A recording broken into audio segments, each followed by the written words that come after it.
میرے محبوب صلی اللہ تعالیٰ علیہ وسلم صحابہ کے جھرمٹ میں ایک بات ارشاد فرمائی، اے صحابہ ما اسفل من الکعبین من الازار فی النار، اے صحابہ اگر کوئی بندہ اپنے پینچے کو یا اپنے ازار کو یا اپنی لنگی کو یا اپنے پینٹ کو یا اپنے پیجامے کو ٹخنوں کے نیچے رکھے گا، کل قیامت کے دن اللہ تعالیٰ یہ ٹخنوں کو دوزخ میں ڈال دے گا۔ بہت گہری بات ہے، سمجھیے گا۔ جو آدمی اپنے پینٹ کو، اپنے پاجامے کو، اپنی لنگی کو ٹخنوں کے نیچے رکھتا ہے، آگے بڑھ کر کہوں اپنے جبے کو، اپنے توپ کو ٹخنوں کے نیچے رکھتا ہے، تو میرے محبوب نے ارشاد فرمایا ما اسفل من الکعبین من الازار فی النار، اپنے ازار کو ٹخنوں کے نیچے لٹکانے والا دوزخ میں جائے گا۔ لہٰذا اپنے ازار کو ٹخنوں کے اوپر رکھیے گا، اپنی لنگی کو ٹخنوں کے اوپر رکھیے گا، اپنے پینٹ کو ٹخنوں سے اوپر رکھیے گا۔ یہ کس کے لیے ہے؟ یہ مرد حضرات کے لیے ہے۔ اور عورتوں سے کہا گیا کہ پردہ کرو اور اپنے پیروں کو چھپاؤ، اپنے ٹخنوں کو چھپاؤ، لیکن آج الٹا ہو گیا ہے نا، مرد حضرات اپنے ٹخنوں کو چھپاتے ہیں، عورتیں اپنے ٹخنوں کو دکھاتی ہیں، یہ قیامت کے آثار ہیں۔ لیکن میرے محبوب صلی اللہ علیہ وسلم نے کہا اگر کوئی مرد عورتوں کی مشابہت اختیار کرے گی، اگر کوئی مرد عورتوں کی مشابہت اختیار کرے گا، یا اگر کوئی عورت مردوں کی مشابہت اختیار کرے گی تو اس پر خدا کی لعنت ہے، لعنت ہے، لعنت ہے۔ اور جب بات آ گئی ہے تو سن لیجئے، عورتوں کے لیے جینس پینٹ پہننا جائز نہیں ہے، عورتوں کے لیے ٹی شرٹ پہننا جائز نہیں ہے، اور یہ بات بھی آپ لکھ لیجئے گا، عورتوں کے لیے گھر کے اندر بھی پینٹ پہننا جائز نہیں ہے، اس لیے کہ پینٹ پہننا مردوں کی مشابہت ہے۔ اگر کوئی عورت گھر میں بھی ہو یا باہر ہو، اگر پینٹ پہنتی ہے تو خدا کی اس پر لعنت ہے۔ کتنی ہماری مسلمان لڑکیاں ہیں جو پینٹ پہنتی ہے، اوپر سے تو مسلمان نظر آتی ہے، لیکن جب ان کے پیر کی طرف دیکھا جائے تو برقعے کے اندر سے پینٹ جھانکتا ہے۔ سرکار نے اعلان کر دیا جو عورتیں مردوں کی مشابہت اختیار کرتی ہے، خدا کی اس پر لعنت برسا کرتی ہے۔ ہم اس کو گناہ سمجھتے ہی نہیں۔ ہم اپنی عورتوں کو، اپنی بچیوں کو کھلا چھوڑ دیے اور یہ کہتے ہیں بس اس کی زندگی ہے، اس کو گزارنے دو۔ تو میں اپنی زبان میں کہتا ہوں، وہ آپ زبان حال سے یہ کہہ رہے ہیں میری بیٹی ہے، خراب ہونے دو۔ اپنی بیٹیوں پر نظر رکھیے گا، اپنے بچوں پر نظر رکھیے گا۔ میں یہ بات اس لیے کہنا چاہتا ہوں کہ بعض چیزیں ایسی ہیں جس کو گناہ سمجھا ہی نہیں جاتا ہے۔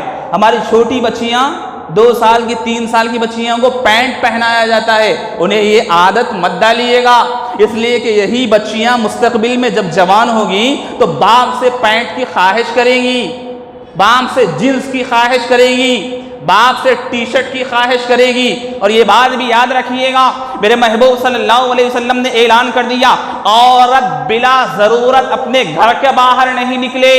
اگر کوئی عورت بلا ضرورت گھومنے کے لیے اپنے گھر کے باہر نکلتی ہے تو اس پر بھی خدا کی لعنت برستی ہے۔ بازاروں میں اپنی بچیوں کو بلا ضرورت مت بھیجیے گا۔ اور آگے بڑھ کر کہوں، اور ایک بات سنیے، آپ کو تعجب ہوگا، نوجوان بچے ہوں کی بچیاں، لیکن مجھے معاف کریے گا، میں ممبر پر بیٹھ کر یہ بات آپ کو سنانا چاہتا ہوں۔ وقت سے پہلے ہمارا بچہ نوجوان ہوتا ہے، وقت سے پہلے ہماری بچی جوان ہو رہی ہے۔ اس کی وجہ میں آپ کو بتاؤں، ارے وقت سے پہلے بچے جوان ہو رہے ہیں، اس کے بہت سارے وجوہات ہیں۔ اس میں سے ایک بہت بڑی وجہ ماں باپ کا اپنے بچوں کو فون دے کر بے فکر ہو جانا۔ آپ نے دیکھا ہوگا باپ ماں ایک روم میں سوتے ہیں اور بچوں کو ایک روم میں ڈھکیل دیتے ہیں فون دے کر، اور کہتے ہیں وہ اپنا کام کرے گا، ہم اپنا کام کریں گے۔ لہذا آپ اپنے ہاتھ سے بچوں کے مستقبل کو خراب کر رہے ہیں۔ فون ایک ایسی بیماری ہے چھوٹے بچوں کے لیے، بچوں کے اخلاق کو بگاڑنے کا آلہ ہے، یا میں اپنی زبان میں کہوں، مجھے معاف کریے گا، یہ فون جھوٹ بولنے کا آلہ ہے، یہ فون زنا کرنے کا آلہ ہے، یہ فون اچھے لوگوں کو برے بنانے کا آلہ ہے۔ ارے چھوٹے بچے تو چھوٹے بچے، بڑے بھی فون کا غلط استعمال کر رہے ہیں، ان کی رات خراب ہے، ان کا دن خراب ہے۔ بچوں کی رات خراب ہے، دن خراب ہے، تو میں اپنی زبان میں کہتا ہوں کہ جن بچوں کا رات خراب ہے، جن بچوں کے دن خراب ہیں، ان کا مستقبل بھی خراب ہوگا۔ آپ اپنے بچوں کو بلا ضرورت فون ہاتھ میں تھما کر یہ کہتے ہو کہ میرا بچہ بنا فون دیکھے کھانا کھاتا ہی نہیں ہے، میرا بچہ جب تک فون نہیں دیا جائے وہ سوتا ہی نہیں ہے، تو سمجھ جاؤ آپ اپنے ہاتھوں سے اپنے بچے کو برباد کر رہے ہیں۔ بنا فون کے بچوں کو سنبھالنے میں تھوڑی دشواری ہوتی ہے، لیکن بچے خراب نہیں ہوتے ہیں۔ موبائل آنے سے کیا نقصان ہوا سنیے گا۔ سب سے پہلے بندہ جھوٹا ہو گیا۔ موبائل آنے سے سب سے بڑا نقصان کیا ہوا سنیے، فائدے بھی بہت ہیں، نقصان بھی بہت ہیں، لیکن نقصان سنیے گا۔ نقصان یہ ہوا کہ بندہ سب سے پہلے جھوٹ بولنا شروع کر دیا۔ رہتا ہے چار مینار پر، وہ کہتا ہے میں ٹولی چوکی پہ ہوں، ابھی آ رہا ہوں، ابھی آ رہا ہوں، ابھی آ رہا ہوں۔ آدھا گھنٹہ ہوا، فون کیا گیا، کہاں ہو، کہہ رہے ہیں ابھی آ رہا ہوں۔ ہو چار مینار میں اور بتاتے ہو اپنے آپ کو گولکنڈے میں، ہو فلاں جگہ پر، لیکن اپنے آپ کو قریب بتاتے ہو، تو یہ فون بندے کو جھوٹا بنا دیا۔ کہاں ہو یار؟ کہتے ہیں بھائی ٹرننگ پر ہوں، آ رہا ہوں۔ تو آدھے گھنٹے کے بعد آیا اور کہنے لگا ابھی تو آپ کہہ رہے تھے میں ٹرننگ پر ہوں، ابھی آؤں گا، لیکن آپ آدھے گھنٹے کے بعد آئے تو فوراً پھرا کر بندہ کہتا ہے چار مینار کی ٹرننگ پر تھا، گولکنڈے کی ٹرننگ پر نہیں۔ تو بتانا یہ چاہتا ہوں بندے کو جھوٹا بنانے کا آلہ ہے، فون کے ذریعے بندہ جھوٹ بول رہا ہے۔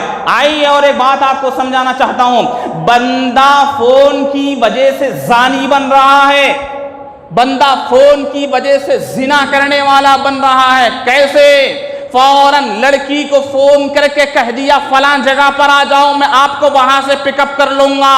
تو ایک زمانہ تھا کہ خط کے ذریعے بات کی جاتی تھی، خط کو لکھا جاتا تھا اور معشوق تک پہنچنے کے لیے 1 ہفتہ یا 10 دن ہوا کرتے تھے، لیکن فون آیا کہ جو گناہ مہینوں میں ہوا کرتا تھا وہ منٹوں میں ہو رہا ہے، جو گناہ مہینوں میں ہوا کرتا تھا وہ منٹوں میں ہو رہا ہے۔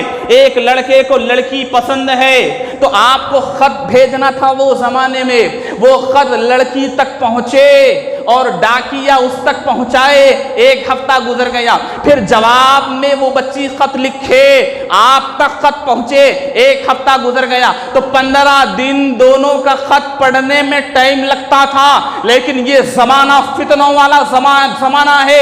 ارے بات تو دور کی بات ہے کہ بات کرتے ہی زنا کے قریب ہو جاتا ہے، فوراً فون کر کے کہہ دیا فلاں جگہ پر آ جاؤ، بچہ بھی آ جاتا ہے، بچی بھی آ جاتی ہے۔ تو ایک زمانے میں جو گناہ 1 مہینے میں ہوتا تھا، یہ وہ زمانہ ہے منٹوں میں گھنٹوں میں ہو رہا ہے۔ فون بہت خطرناک چیز ہے یار، فون کو اپنے بچوں سے دور رکھیے گا، فون کو بچا بچا کر استعمال کریے گا۔ ارے نوجوان تو نوجوان، ارے ادھیڑ عمر کے لوگ بھی اس گناہ میں مبتلا ہیں۔ میں ڈنکے کی چوٹ پر یہ بات کہنا چاہتا ہوں، 40-50 سال کے لوگ بھی عاشقی میں مبتلا ہیں۔ ہمارے نوجوان تو نوجوان، 50 سال کے لوگ بھی عاشقی میں مبتلا ہے۔ کئی لوگ آ کر یہ شکایت کر چکے ہیں کہ ہمارا شوہر 55 سال کا ہو گیا ہے لیکن کسی غیر عورت سے بات کر رہا ہے۔ میں اس سے کہنا چاہتا ہوں کہ تمہارے اندر رائی کے دانے کے برابر بھی ایمان ہے کہ نہیں؟ اگر ایمان ہوتا تو گھر میں نوجوان بچی ہے اس کی فکر کیا ہوتا، اگر ایمان ہوتا تو گھر میں نوجوان بیٹا بیٹھا ہوا ہے اس کی فکر کیا ہوتا۔ ارے بندوں کو نہ بچی کی فکر ہے، نہ بچے کی فکر ہے، نہ بیوی کی فکر ہے، فون پر عشق لڑا رہا ہے۔ یاد رکھو یہ قیامت کی نشانی ہے، قیامت کی نشانی ہے۔ بہت سارے لوگ آ کر شکایت کرتے ہیں 55 سال کا مرد ہے اور غیر عورت سے بات کر رہا ہے، کیا حیا مر گئی ہے؟ کیا انسانیت من گئی ہے؟ یاد رکھو مسلمانوں، جب اس طرح کے گناہ دنیا میں ہوں گے تو اللہ کا عذاب نہیں آئے گا تو اور کیا آئے گا؟ ضرور اللہ کا عذاب آئے گا۔ اور میں اپنی بات میں یہ بات کہنا چاہتا ہوں کہ اپنے ہاتھوں سے بندہ گناہ کو کر کے اللہ کے عذاب کو دعوت دے رہا ہے. لہذا یہ فون کے گناہوں سے بچیے گا. فون آیا کان زانی بن گیا, فون آیا زبان زانی بن گئی, فون آیا آنکھ زانی بن گئے, فون آیا جسم کا عضو زانی بن گیا. لہذا علماء کرام نے لکھا ہے بقدر ضرورت فون کو استعمال کرو. اگر ضرورت سے زیادہ فون کو استعمال کرو گے تمہارے کان بھی زانی کہلائیں گے, تمہاری آنکھ بھی زانی کہلائے گی, تمہاری زبان بھی زانی کہلائے گی, اور تمہارا جسم کا عضو زانی کہلائے گا. کسی غیر عورت سے بلا ضرورت بات کرنا حرام ہے. اگر ضرورت ہو, مثال کے طور پر ڈاکٹر کے پاس عورت جاتی ہے, وہاں تو بات کرنا ہی ہوگا. یا اور بہت سارے مقامات ایسے ہیں جہاں عورت سے مرد کو بات کرنا پڑتا ہے, مرد سے عورت کو بات کرنی پڑتی ہے, وہاں تو ٹھیک ہے. لیکن بلا ضرورت مرد کا عورت سے بات کرنا یہ حرام ہے, حرام ہے, حرام ہے. لیکن ہمارا مسلمان اس پر توجہ نہیں دیتا. ارے جوانی کے نشے میں بندے کوئی ایسے کام کرتے ہیں جس کی وجہ سے ماں باپ کو سزا ملتی ہے. یاد رکھیے گا, نوجوان لوگ ایسے کام کرتے ہیں جذبے میں اور اپنی خواہش کو آگے بڑھاتے ہوئے. دین کی معلومات نہیں ہے لیکن فون کی ہر معلومات ہمارے بچے کے پاس موجود ہے. آپ دیکھ لیجئے گا 3 سے 4 سال کا بچہ فون کا چپا چپا اس کو معلوم ہے, ہر ایپ اس کو معلوم ہے. ہمارے ابھی بڑے بوڑھوں کو نہیں معلوم ہوگا. ارے بڑے بوڑھے صرف فون اٹھاتے ہیں رکھ دیتے ہیں. اگر بڑے بوڑھوں کو کوئی چیز سمجھ میں نہ آئے تو 4 سال کے بچے کے ہاتھ میں فون تھما کے دے دو, وہ جو چیز آپ کو نہیں مل رہی ہے وہ بچے کو مل جائے گی. کیوں؟ ہم بچے کو فون کا اتنا عادی بنائے ہیں, اتنا عادی بنائے ہیں کہ ہمارا بچہ فون کے بغیر نہ کھانا کھا سکتا ہے, فون کے بغیر نہ پانی پی سکتا ہے, نہ فون کے بغیر کوئی کام کر سکتا ہے.